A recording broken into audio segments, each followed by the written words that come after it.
Hello friends, welcome to sense stroke canvas.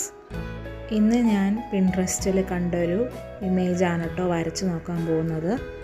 സംഭവം വരച്ചു തുടങ്ങുമ്പോൾ നമുക്ക് അത്ര വലിയൊരു രസമായിട്ടൊന്നും തോന്നിയില്ലെങ്കിലും അതിൻ്റെ എൻഡ് റിസൾട്ട് എന്ന് പറയുന്നത് ഭയങ്കര സാറ്റിസ്ഫൈങ് ആയിരുന്നു കേട്ടോ. നമ്മൾ ആദ്യം കളർ ചെയ്യുമ്പോൾ നമുക്ക് അത്ര ഭംഗിയായിട്ട് തോന്നിയില്ലെങ്കിലും നമ്മൾ അതിൽ കൊടുക്കുന്ന മൈന്യൂട്ട് ഡീറ്റെയിലിങ്സും അതിൽ നമ്മൾ ലാസ്റ്റ് ബോർഡർ വരച്ച് കഴിയുമ്പോഴാണ് അതിൻ്റെ എക്സാക്റ്റ് ഭംഗി എന്തോരം ഉണ്ടെന്ന് മനസ്സിലാവുന്നത്. ഇതിപ്പോൾ എന്ത് ടൈപ്പ് ഓഫ് ആർട്ടാണെന്നൊന്നും എനിക്ക് വലിയ പിടിയില്ല, എന്നാലും ഒരു മോഡേൺ ആർട്ടിൽ വരുന്നതാണ്. എന്താണ് ഇതിനെ പറ്റിയുള്ള നിങ്ങളുടെ അഭിപ്രായം? അതൊന്ന് കമൻ്റായിട്ടൊന്ന് പറഞ്ഞേക്കണേ. ഇഷ്ടപ്പെട്ട ഒന്ന് ലൈക്ക് ചെയ്തേക്കുക. നിങ്ങളിപ്പോൾ ഇത് ഇൻസ്റ്റഗ്രാമിലാണ് കാണുന്നുണ്ടെങ്കിൽ ഒന്ന് ഫോളോ ചെയ്തേക്കുക. അതുപോലെ യൂട്യൂബിലാണെങ്കിൽ സബ്സ്ക്രൈബ് ചെയ്തോടെ എന്നെ ഒന്ന് സപ്പോർട്ട് ചെയ്തേക്കണേ. Thanks for watching. ബൈ.